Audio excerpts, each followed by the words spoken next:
I often say people shy away from entrepreneurship because they don't believe in their brand enough to convince others to do the same. But when you walk in a room, you know what you're bringing to the table. I do. So you're able to automatically sell that, give your elevator speech, let them know who you are and what you and how you benefit them. And I think that something that I will say to that, I've had 11 years of working experience prior to being an entrepreneur, right? I think a lot of the times the insecurity comes because people are jumping in and they may not feel ready, right? And so I would say for the younger entrepreneurs who are taking that leap right now, it's okay to make mistakes, right? The reason we were talking right now about like branding, I worked in marketing for a really long time. So when I came to my product, I understood how important the packaging is, right? Because her branding is amazing. Even the little box that it comes in, it all is amazing. Well, and that's very important. It's intentional though, right? Because our boxes are addressed to the children. Because I remember when I would get like the highlight subscription in the mail, how important I felt to be getting mail. Oh my goodness, highlight! Right? I remember highlight. Right? How do we recreate that for the modern kids? That's so awesome. when the kids see that yellow box in the mail, they know what time it is. They're like, okay, it's that time of the month. But nice. It also helps parents, right? Because there are 4 activities. Apparently, taking children out and entertaining them is really expensive. We did a parent survey. A day at the movies is like $60 if you have 2 for kids. everything. Like, that's too much, right? Yeah. And so you can do this over the course of a weekend. You can do 1 activity a week, and it takes you through the whole month. And so how do we have the kids get excited when they see this box in the mail? And excited about learning. Correct. Because they don't know that they're learning. They're playing games, right? They're out here. And they get a pen pal. They do. That's amazing. We want kids to feel special. We want them to feel like people are thinking about them and doing things intentionally for them. And so whatever little detail we need to think about to make sure that children feel that way, we'll do. Awesome. Yeah. Awesome. You inspire me so much. Oh, goodness, I love Allison. it. I Thank love you, it. though. Thank you. So you talked about being okay with making mistakes and being intentional in what you're doing as an entrepreneur. How long have you been a full-time entrepreneur? So we started working on the product last year, so last May, and then I transitioned to full-time in December. Okay. So it's very fresh. It is, and I think we talked about this before. The first 2 weeks they were amazing, like getting dressed, going to my little office, and then it got real, and it's like, oh no, this is like a real thing. You have real customers, you have real bills that need a lot of work to do. And I think people say a lot of time that entrepreneurship, like, it's hard work. I don't know that I think that it's hard work. I think that it's a lot of work, right? It's just the sheer volume, because I'm not a neuroscientist, right? Like, I'm not thinking about really complex things. I'm putting packages together, which is not hard, but the amount of work that comes with entrepreneurship, I think, is not something that I anticipated. But I'm adjusting. So, for example, I was just in Atlanta. We had this weekend. Awesome event. Had to drive back because of, like, I took product with me there and back. But then it's still Monday, right? It doesn't stop. I got back yesterday. Yeah. I still have to be at work today because my work is a directly impacts, like, my standard of living. And so exactly.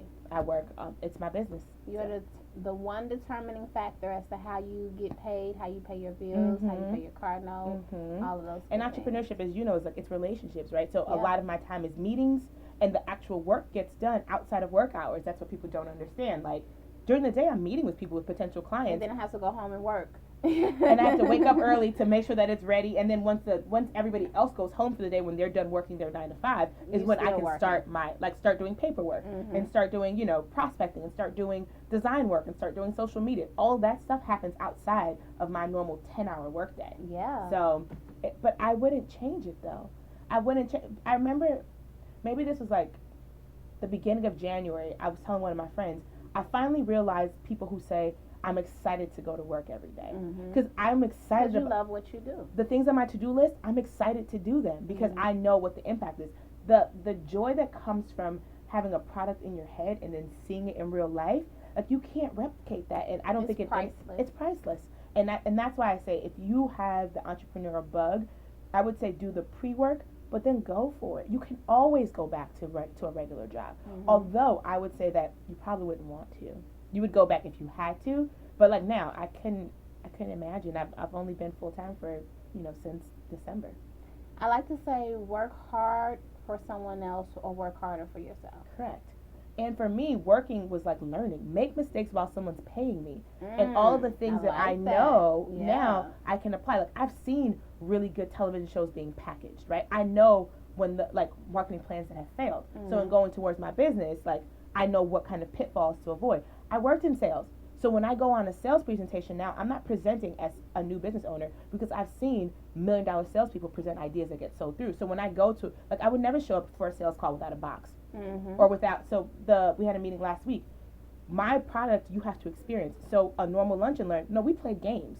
We let them see how much they didn't know, so that piques the interest to then learn more, right? So there's a method to being able to execute certain things within entrepreneurship, and I think I've been fortunate in that I had the work experience prior that kind of opened my eyes to these different areas that now allow me to implement them in my business. But all it did was prepare you for you to be able to execute properly. Sure did, and help me save so that I could bootstrap this as opposed to having to look for investors. Oh, I don't know how much time we got. Let's talk about the bootstrapping, right? I love to promote the customer funded business as opposed to feeling like you need access to capital or loans or getting further in debt. How did you, with those startup funds, go ahead and make it happen? So I always said that I chose a business that I could afford, right? Nice. I didn't decide to be a tech entrepreneur because I don't have $10,000 to spend on an app. Not saying that everybody does, but like that just wasn't something that I thought would be the best use of my time. I have no desire to be actively pitching because then who's running your business, right? And so we costed everything out. Before we run our business like a large company, even though we're not a large company. So we have quarterly strategic planning meetings. 2017 is already planned out. We already have our targets and all that stuff. 2017 is already planned out. It's already planned out. So, like, I know every country box that's being released this year. I know every theme. We know all the games. We know who we're going after. We have our revenue targets. We have our monthly goals. Like, we have our social media numbers. It's all, because now I can just execute. I don't have to think. I'm not planning anymore. I'm executing. And then mid-year, we'll start planning 2018. So we picked the business that we could afford, and then we literally did research to see, what would be the most cost-effective way to do things, and then we had a pre-sale. So we had revenue already coming in prior to having to do anything, and our pre-sale, I think, was 6 weeks, and so certain things we could pay for, right, the things that came from overseas, because the production time is longer on those, but then certain things that I could just get from the U.S., because when we first started, you have 50, 100 customers, right, you can get that pretty cheaply here, but the things that I knew I would be using every month, which are the travel essentials, we plan further in advance, because then we can get it cheaper, and then people buy their boxes ahead of time, so that kind of helps with cash flow as well, and so a business that's structured in a way that we put in money. You have to put the money up front. We did. And my sister and I, who's my co-founder, used our savings and put that in there to help jumpstart it. Because also, if you're not willing to invest in your business, why shouldn't somebody else? Right? Yes. Like, yes. I will bet on myself every time. Right? Every single time I'll bet on myself. And so we did that. And so far, it's been good. We've been really blessed in the partnerships that have come in. And I think going back to the previous point, that is why having a quality product matters, because when people see quality and then they hear the price and they're like, somebody thought that my boxes cost $45 a month and didn't blink. He was like, oh, we were willing to pay that, and I was like, that's great. So now you can order double what you thought you were going to order because you're not paying as much. But the quality of your product matters. Your quality is a representation of you, and so I would say think about, can you afford the business that you're going into? Do you have a quality product that you would buy if you were on the other side of the table? And do you have the discipline that's necessary to actually see your idea come to life? Those are the 3 things that I would say to think about if you are thinking about entrepreneurship. I love it. Yeah. Watching, I don't have anything. I mean, I met her and I learned about her culture kit, and I definitely wanted to have her on here for Black History Month. So please support her, get your kids involved, teach them a different culture. And it's another way to support a Black-owned business. So tell them how they can support you and contact you. Sure. So we do a free webinar every month on a different theme. We'll be doing a Black History Month webinar where we teach activities that you can do to celebrate that theme. The last month we did getting your kids prepared for the new year. Nice. Because we always forget about the kids. We join the gym and do all those things, but the kids are like, well, what about me? So you can find us on Facebook, Little Doebahoyu, Little, and then DOEBAHYOU.